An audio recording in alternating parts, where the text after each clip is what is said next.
Yan guys, ilalagay na natin dito. Yan. Yung mga na-harvest natin.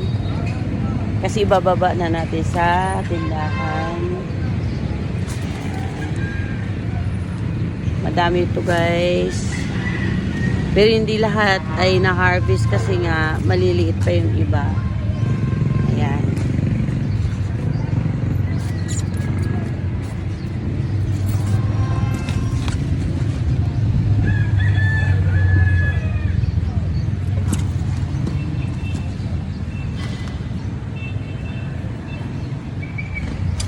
Lalaki na guys. Oh.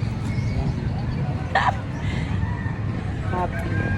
Yes, happy yan. Happy talaga yan guys. Yay! Ang dami niya ito guys. Kailangan natin yung harvest. Ayan.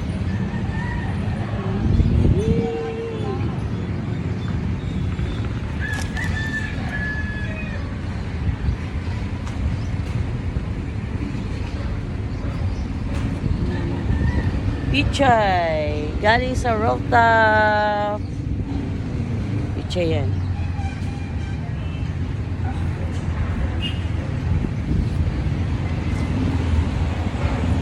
Okay.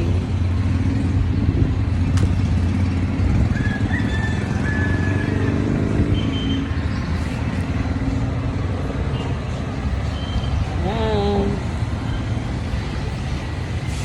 Madami yan. 3 kilo siguro. Tapos, dahon sibuyas. Mayroon pa doon. Siguro bukas na lang yun. I-harvest natin yun. Hey! Thank you, Lord! Nakapag-harvest na kami ng pichay. Naka-harvest na kami ng dahon ng sibuyas.